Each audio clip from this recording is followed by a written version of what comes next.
let me go for the next problem, which says this. Okay, so here in the question only it is mentioned applied modified distribution method to obtain the optimal solution of transportation problem using the following data. So demand and supply are given. So now instead of me solving till the Vogel's approximation method, I will give you around 5 minutes and use this 5 minutes to solve this problem. So first of all, we have to check whether the supply and demand are equal or not. So yes, they are equal. The supply and demand are 34. Then we, as usual, we will go for the penalty sides from row and column. And after finding out the penalties, we will select the maximum penalty row or column, that is now here 22. Then allotment will be made at the minimum cost, that is 8. So here the allotment will be 8 LP because the minimum is 8 and for 8 and 18 is 8. This will cancel out, this will become 10.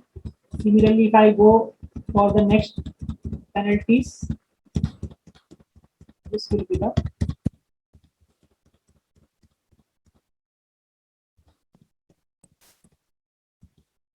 so after doing the penalties calculation and finding out or making the allotments, this will be a final matrix of allotment.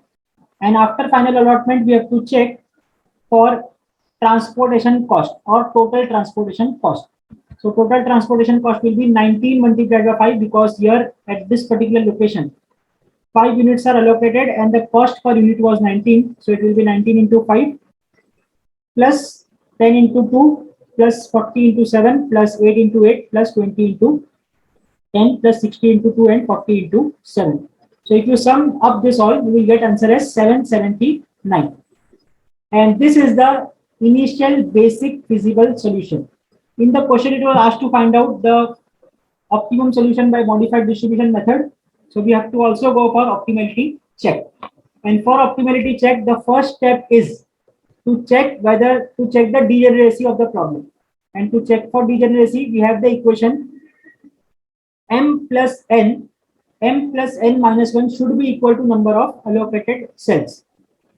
So now in this question, number of rows are 3, number of columns are 4. So m plus n becomes 7, minus 1 becomes 6. And if I count the allocated cells are also 1, 2, 3, 4, 5, 6, 6. So both are same. Hence I will write number of allocated cells is equal to m plus n minus 1. Hence solution is non-degenerate and we can proceed further for the modified distribution method, finding out U's and V's. Next step is to find out the setup cost for allocated cells only. Again, I am underlining this word, allocated cells only. So here we have the allocations from the previous slide. So we write U1, U2, U3, V1, V2, V3 and V4. Now, next step is to assume any of the variable to any of the value. For simplicity, we will assume U1 as 0. So if this U1 becomes 0, starting with this cell, this is the allocated cell. So U1 plus V1 should give me 19, out of which U1 is already 0. So I will get answer for V1 as 19. Now next allocation is at this cell. So this is corresponding to U1 and corresponding to V4. That means U1 plus V4 should give me 10, out of which this is 0. So I will get V4 is equal to 10. Now next cell. If I go for the next cell, I will get this one. Let us say I will consider this one now, 60. So I will have the equation U2 because it is corresponding to U2. U2 plus V4. U2 plus V4 should give me 60, out of which V4 is 10. So I will get U2 is equal to 50. Now go for this cell. U2 plus V3 should give me 40, out of which U2 is 50. So here it will be minus 10. Okay. So this V3 will come as minus 10. Now similarly, if I go for this 20, so U3 plus V4 will give me 20, out of which V4 was available with us 10. So I will also get U3 as 10. Then finally for this cell, I should get U3 plus V2 as 8, out of which U3 is 10. So I will get V2 as minus 2. So these are the values of U's and V's. After finding out values of U's and V's, we have to go for opportunity cost. And that will be find out for only the non-allocated cells. So again, I will underline non-allocated cells only. And I will erase this so that there is no confusion later. For non-allocated cell, if you observe in the diagram, or sorry, in the table, the first non-allocated cell is this one, 30, corresponding to U1 and V2. So I will write the equation as U1, or I will calculate rather the opportunity cost as U1 plus V2 minus 30. U1 plus V2 minus the cost at that place. So it will be 30. So my answer, it will be 0 minus 2 minus 30. Answer will be minus 32.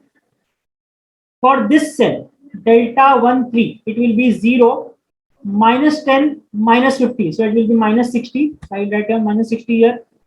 Then third non-allocated cell is this one, 70. So answer should be 50, or opportunity cost should be 50 plus 19. 50 plus 19 is 69. 69 minus 70. Answer will be minus 1. So here it will be minus 1. Written for 2, 1. Then next is 30. U2 plus V2. So 50 minus 2. It will be 48. 48 minus 30. 48 minus 30. Now what we are getting? 18. 18. That means we are getting now the opportunity cost as positive. So I have made this bold. So this is a step which we need to carry forward later. Then for the next non-allocation, so अब इसमें कुछ नहीं है. Next non-allocated is this one. So for this, the opportunity cost will be 10 plus 19, that is 29. 29 minus 40. 29 minus 40 will be minus 11. So here it will be minus 11. Then next is this one, 70. So it will be 10 minus 10. It will be 0. 0 minus 70. Answer will be minus 70, which is not written here. Let me write here. Delta 33. Delta 33 will be U3 plus V3 minus cost at 33. So it will be 10 minus 10 minus 70, which is equal to minus 70.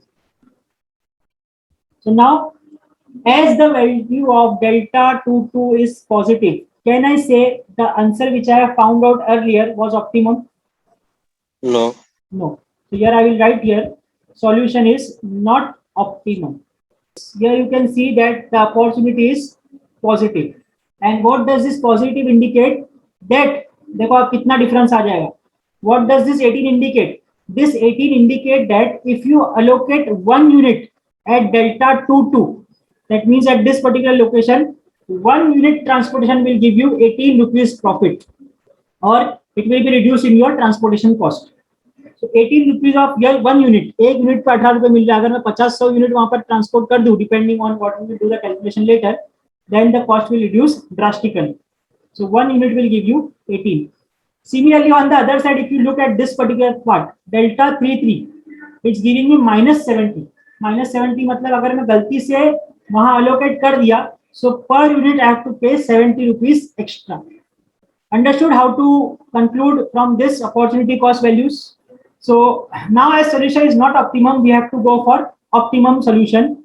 And from the values of opportunity cost, we have seen that we have to allocate at delta 22. We have to again balance the supply and demand also. हमको वो भी देखना है कि अभी ऐसा नहीं कि उसने क्या बोला डेल्टा 22 पे 18 का प्रॉफिट हो रहा है, तो आप जाओगे डेल्टा 22 पे सब भेज दो, बोलेंगे हमको 18 रुपए का प्रॉफिट हो रहा है एक यूनिट पे, सभी यूनिट वहां भेज दो, तो वापस से वैसे नहीं चलेगा. Again, you have to see whether the supply is balancing, whether the demand is balancing after allocating at that place. If it is not balancing, how to balance?